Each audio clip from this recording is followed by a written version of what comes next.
first, be curious. Don't take anybody's word and go with it. Today's world, that's what it is. You look at TikTok and you think that's real. But make an effort to be curious why that is what it is. This is a journey. Let me take you on a journey.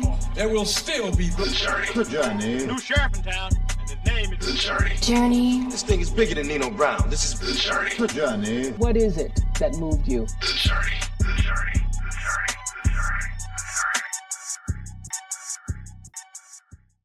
Welcome back to another episode of The Journey. I'm your host, Larry Robinson, and today we have a Memphis icon. But let me tell you, this Memphis icon, I believe his star is only going to get bigger over time. And when we talk, you'll understand why. But first, we have a quote. The quote comes from the great Steve Jobs, God rest his soul. The people who are crazy enough to think they can change the world are the ones who do. This gentleman, let me tell you, he's going to change the world, and he's going to change the world for Memphis, Tennessee. He's a strategist and innovator, a global thinker, who made his home here in Memphis.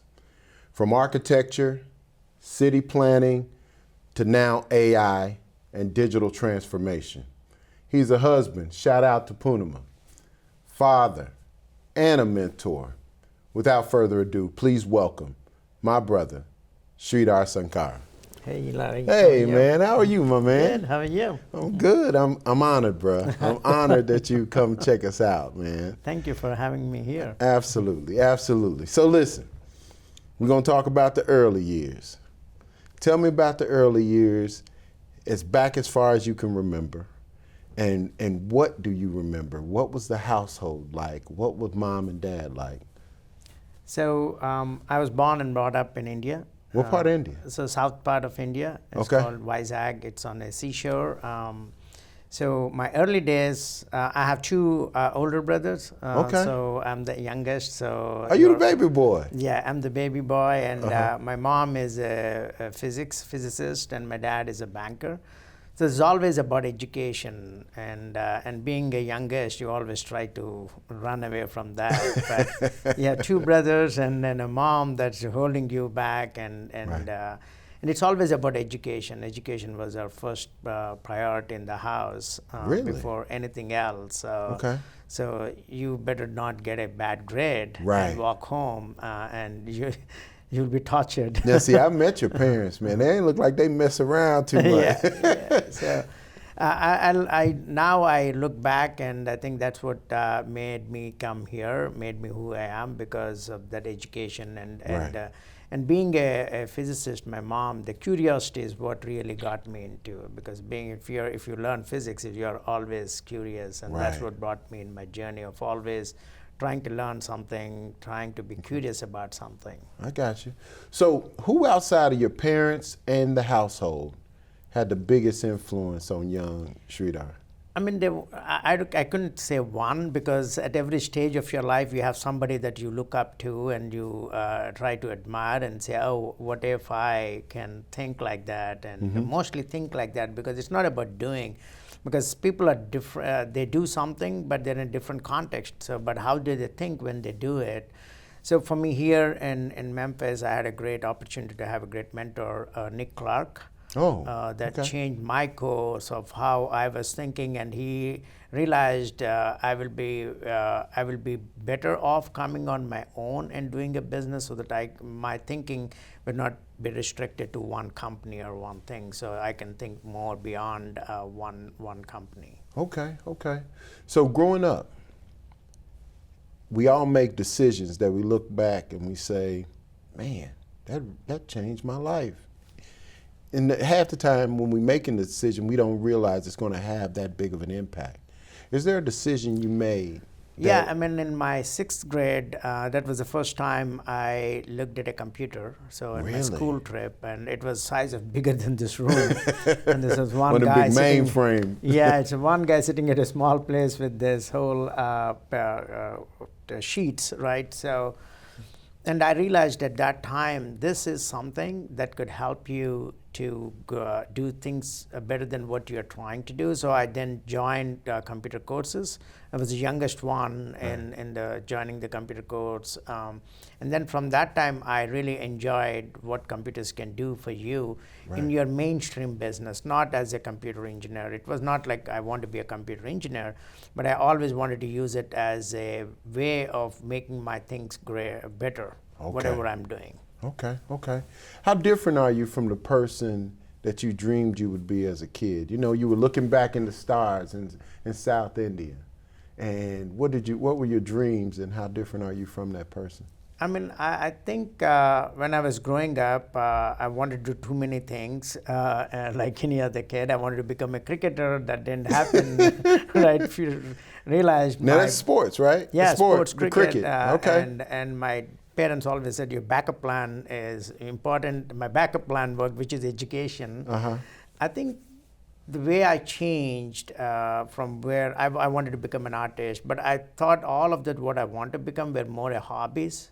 Okay. Rather than that's the core of what you are capable of. Right. So that's how it's changing, and it's changing every day for me. Okay. And every day is new thing, which is what I like. I really like to change myself on very quick basis rather than being in the same and getting into that comfort zone. Okay, okay. At what point in the journey did you know that you were going to be okay? When could you look in the mirror and say, I can do this thing called life? I mean, you never be okay because life hits you hard, right? But what I've learned is having that patience. That's very, very important, and believing yourself, right? Patience and belief. Belief is, yes, even though you don't have all the answers, you know it's going to come. Patience is how do you react while you're waiting for something. Right. So that's where I think, if I have to say what I was at when child and now, I have the patience. I didn't have the patience at that time, right? So it really helped me to think, oh, okay, things will happen, but it doesn't happen the way we think. But having that patience and believing what you want to do is going to happen. When were you the scaredest you've ever been in your life? What was that moment when you were like, man, oh my God, I don't know if I'm going to be able to make it through this? I've never been scared. Really? Yeah, never been scared, and I don't think I will ever be scared. I mean, from a life perspective, whether I can make it or not, because like I never believed that. Okay. I never believed that because it's all depends on you. Okay. If you believe in yourself, then you don't have to worry about it. If your life is dependent on something else, then you are worried because you are dependent on somebody else. So yeah, I never had that fear. Okay. What's your why? Why you get up every day and fight the good fight? I really enjoy every day when I wake up because I'm always curious about something. And one of the main things, even from childhood, I remember is I always like to help somebody. When I say help, it's not like I'm great in helping. I think it's a mutual. I want to learn. That means you can only learn when you give something. That's what my mom always thought. If you have knowledge or something, it has to be shared because then you acquire more knowledge. And I get up every day trying to learn something new and trying to help somebody with what I know that can move their needle. And while in that process, I can also help what I can do better. Wow, wow. Now, this is the last question of the segment. You've had a real unusual journey, one that I'm sure many kids are sitting back like, man, I don't know if I could have left home and across the world. But you've gone from architecture, city planning, moving to computers, and now you're into AI, artificial intelligence. When did you realize technology was going to be your way versus doing architecture and buildings and the place that AI and computers are going to be where you made your mark? Yeah. Hold on for a second. Yeah. Listen, we're going to come right back on the journey where Brother Sridhar is going to share with us when he realized that the computer was his way of making a difference in the world. We'll be right back. Stay right there. This is The Journey on the Kazuki Network.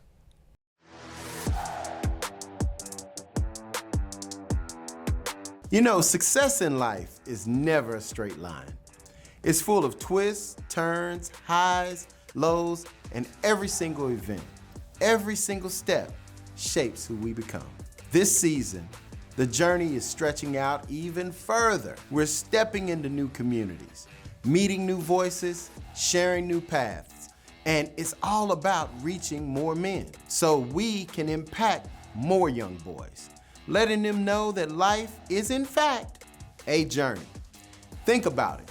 The road is where we grow, where we stumble and rise, where we discover strengths we didn't even know we had. The journey is the teacher. The journey is the gift. And it's in those steps, those moments, those experiences that our future is shaped. And that's why the journey is here, to inspire the next generation. By uplifting young boys, these stories become a guide. They show that obstacles can be overcome. Dreams are worth chasing, and every path, every single path has value. I'm Larry Robinson, your host, and I want you to walk with me as we uncover stories of strength, of passion, of resilience, and of humanity in every community we touch. Because these stories matter, and our boys, they deserve to hear them.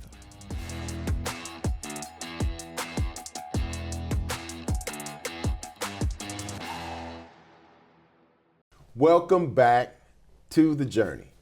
So, before we left, we asked Brother Sridhar, how did he make that transition, and when did he know that AI and computers were going to be the way that he, kind of changed the world? But before he goes there, I got another question. What's your superpower? What's that thing that Sridhar Sankara does better than anybody else that you've met? I don't know whether I can do better than anybody else, but I'm a very, very curious person. Okay. I don't just take it anything by what it is. I want to get in, dig deep, and understand before I think about it. So yeah, curiosity is, I think, my main thing that I love to have that curiosity. Okay. So back to that last question. When did you know, because you went from architecture, city planning, all that, but you made a hard pivot. Now you made a hard pivot into computers, but you really made a pivot into AI. So what was that like? When did you decide that AI was going to be your way of really making impact? Okay. Before getting to the AI, how I moved more focused on technology is, after I finished my graduation and at University of Memphis in city planning, I got a job at intern actually at Downtown Memphis Commission. Right. And that's where I really put in my city planning, architecture, but then computer science, that was really interesting because I could digitize a lot of their things. And made a lot of, I built their first website, and then systems that will talk to each other about the contacts connecting to the properties. So you built Downtown Memphis Commission's first website? Yeah. So, wow. So, and then continuously managed it from static to made it dynamic, where we can pull contacts and understand the property owners and all. So I connected all of those and built a software for them. Right. Then I realized I have this uniqueness of understanding a business and converting that business and creating good solutions through technology. Right. And the technology wave was there at that time, so I said, okay, let me take that wave.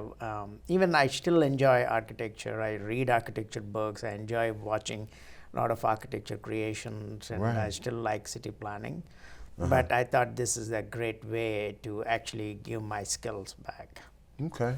I'm going to ask you another question on that, because I'm curious, at one point, because you were doing really well at Downtown Memphis, or Center City Commission at the time. What was that moment that you said, I've got to be an entrepreneur? I've got to do my own thing and start my own company? Yeah, I mean, there's twofold to it. One is that's one of the things my mentor really told me, that you can't sustain in a job because of your ideas and all. You need to get out. But at the same moment, my wife Purnima, she took a break from St. Jude. Right. And then she started the company.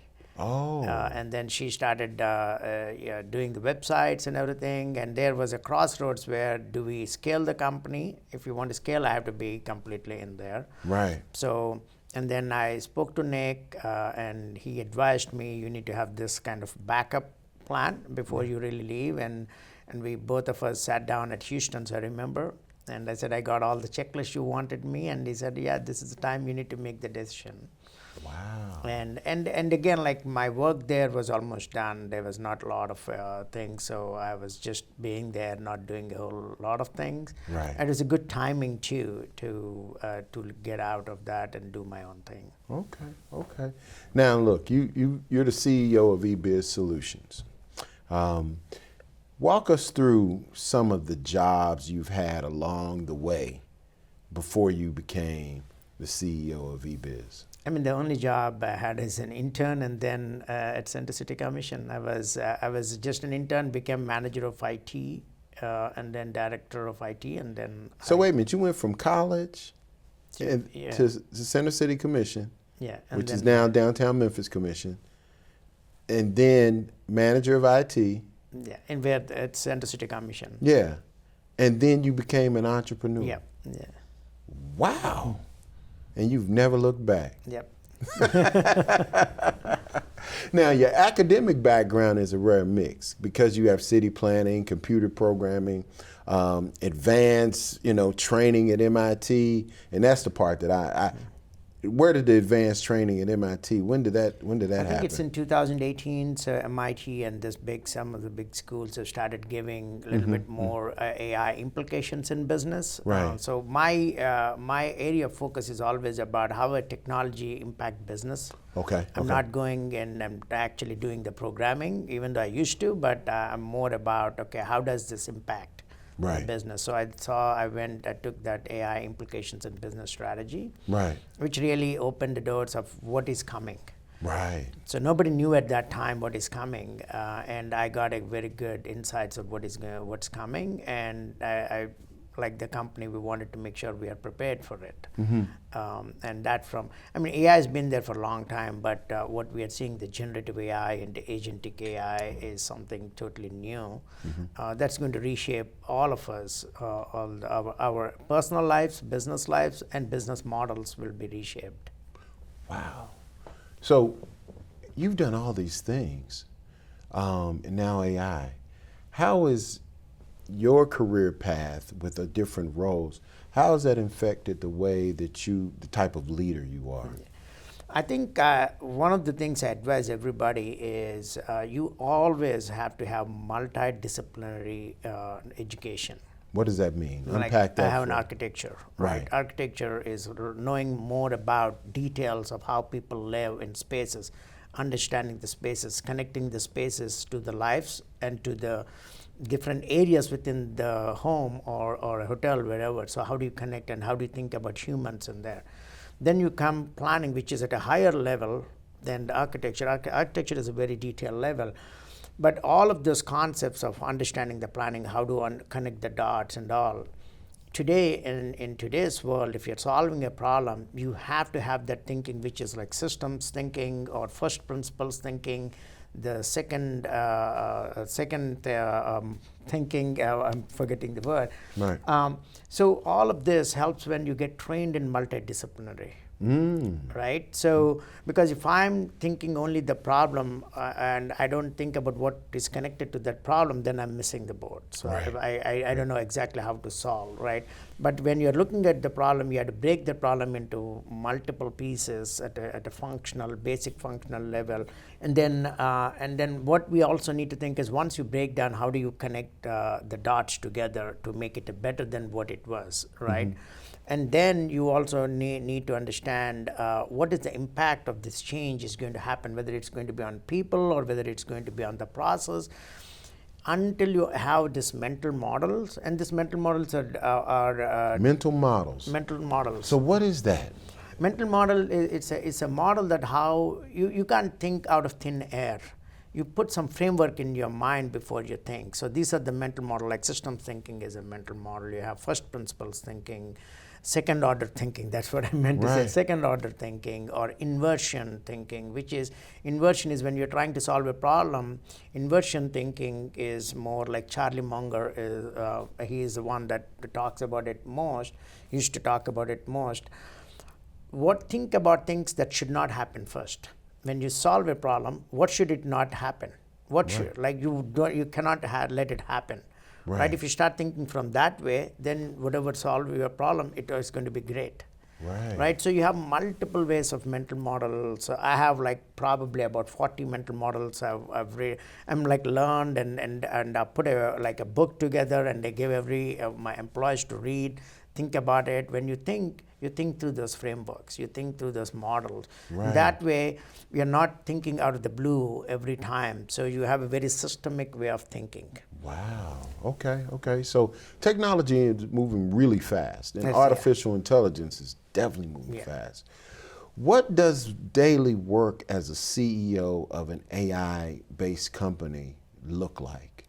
And what will it look like tomorrow? Yeah, we can't predict what it will look like tomorrow because it's so fast. What it looks like every day today is it's changing so fast. Right, today, let's say we talk about GPT-5, right? And you have Claude, you have DeepSeek, you have so many, like multiple.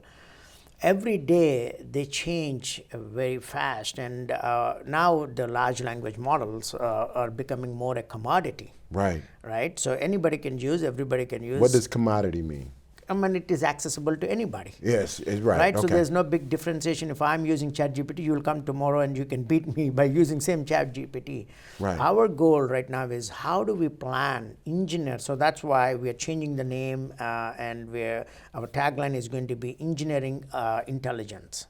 Right. Intelligence is there now. How do you engineer the intelligence so that you take advantage of that intelligence? Which is, we are working on 3 big areas you want to think. One is, what is the information and data that only you have, that nobody could have, and nobody would never know about it? That is your competitive edge.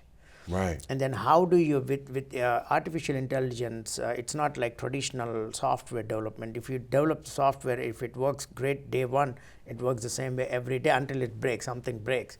But with artificial intelligence, the way you use humans that are using it and how they respond to it can make it better or worse. Right. Now you need to understand, how do you put humans in the loop as they're using it? How do I make my AI product better?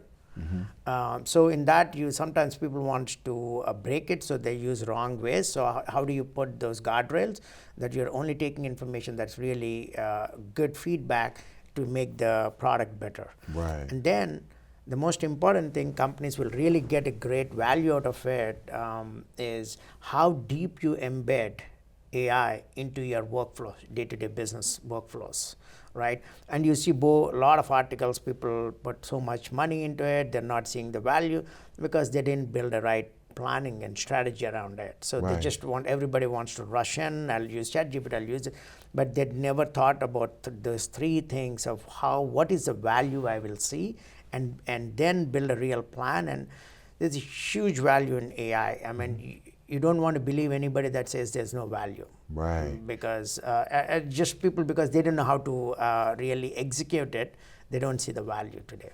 I'm curious. I know this is going to be a weird question. If I was owning a big company and I wanted to hire Sridhar away from your company and say, I need you to just run all my AI systems, what type of money would that take? To run or to pay me? Yeah, to pay you. Hey, there's so much money that can So be come on, made. give me a number. If I would have to come to you with, where would we start on the money tip? I don't think I'll just leave my company and come. Okay. That's But the you'd first have to thing. do like a couple years. What would be that yearly salary? That would be in millions. Well, okay, tell me the millions. What would get your attention? At least $1 million. At least $1 million. So you I'm see. not greedy, Yeah. but I want to make sure my family is protected. Once again, before you'd even take this guy from what he's doing, you would have to at least pay him $1 million. So think about that. Now, if a young person was wanting to get into AI, wanting to get into technology, and so on and so forth, where would they need to start? Yeah. What would you recommend be the path that they should take? I'll tell you one thing. There has never been the best time to learn anything than now. Really? Yeah, because think about how you learn anything. You learn from one professor or one teacher, but they might not be the way you like to be taught. You have so many resources. You can just get on ChatGPT or Claude and something and write your own plan. Hey, I want to become a mathematician, or I want to become a good at science or physics or chemistry. Just write what you want and say, hey, give me step by step how I can get there. And you can use your own analogy. For example, I might say my analogy could be cricket. Okay. But you don't know what cricket is. If I give that analogy and you're like, you're lost. Right. But you like basketball or football. So, and you'll say, hey, I'm a football fan, or I'm this. You start putting that, it's going to give an education in the way you like to be educated. Right? So, I mean, like I don't believe that people are they're good at math or they're good at science. I'm good at both. I'm an artist. I'm an engineering mindset too. So I have both left and I think people, it depends on how you get exposure. Right. And today the AI tools will give so much knowledge to you as long as one thing I said before, as long as you're curious to learn. Right. Give us a project. You know, you work with a lot of businesses and you help them create new opportunities, help them really see a different world through your work with AI. Give us a project, and you don't have to name any names, but something that really it's got you jazzed and you're proud of. And what has it taught you? I mean, every project I'm proud of, whether the result has been good or bad, because sometimes the results could be bad because of our mistake, or sometimes the client, they don't know what they don't know. Right. So, but I think one of the latest one, especially in AI platform, we built from a financial perspective. I mean, we built it very fast, very fast. That's one thing with AI. The thing with AI today is, if you are one or two person company, you can become a multi-million dollar company with one or two people with AI. Really? Right? So you can see billionaires coming out of this whole new thing that has a companies less than 50 people, billion-dollar companies, and becoming billionaires. That's going to happen, and you can see that. We did it fast. It got traction very fast because it solves the real problem. Okay. Solving the real problem is the most important thing that people miss when they want to do something. Right. Even whether it's in a company, like in your workflow, remove the real pain from that. And we do that a lot, removing the real pain that will allow the people to really do. Because technology was initially implemented to make you to do a lot more thinking and a lot more. But now technology is your barrier. I mean, like you go into many times and say, I hate this. Right. They hate the technology. It shouldn't be like that, right? The technology should be allowing you, helping you to take away some of this mundane works, and you're sharply thinking. Right. So today I think AI is going to bring back humanity to where we started to innovate and be greater because of our thinking capability. I think it's going to give you that thinking capability. Okay. Take you back to India, man. I'm going to take you back to India. You on the beach, playing with your friends as a young guy. But you, Sridhar of today, is home visiting. You walk down the beach and you happen to see young Sridhar. He comes up to you. What would you tell him? I think I will tell him that I was raised well. I have great parents that really put me in the right lane. And great family that as a kid you always envision that, right? So I think I made the right decisions. Okay. Now listen, young men, young women, young girls, young boys are listening to you and watching you right now. I want you to look right in that camera and leave them with a Sankarism. Leave them with a moment that they know that they were listening to the great Sridhar Sankara. I mean, I think one thing I will tell the kids is, first, be curious. Don't take anybody's word and go with it. Today's world, that's what it is. You look at TikTok and you think that's real. but make an effort to be curious why that is what it is. And then you have so much knowledge out there waiting for you, the intelligence. Just go ask ChatGPT or something, hey, tell me more about this, help me understand this. And be continuously curious, continuously learning, right? So in that way, nobody can stop you from what you want to accomplish, because knowledge is knowledge and power of your knowledge would be intelligence and imagination. Imagine something and knowledge is at your fingertips today. That's the biggest thing that we lost when I'm growing up. Even I imagine I didn't have the knowledge or area I have to go and deep looking into libraries to learn about it. Today it's in their fingertips. So have great imagination and empower your knowledge that's already around there to your imagination. Awesome. Listen, you appreciate where you are in your journey. Even if it's not where you want to be, listen, every season has a purpose, okay? You're going to get there, but you just got to stay the course, all right? Listen, thank you, Sridhar. Thank you so I much. appreciate you. I appreciate you for sharing your journey and wisdom with us. Listen, I'm going to keep bringing you these amazing men of Memphis. I just need you to keep coming back. Listen, I'm Larry Robinson for our guest and Memphis icon, Sridhar Sankara. We'll see you next time on The Journey. Take care.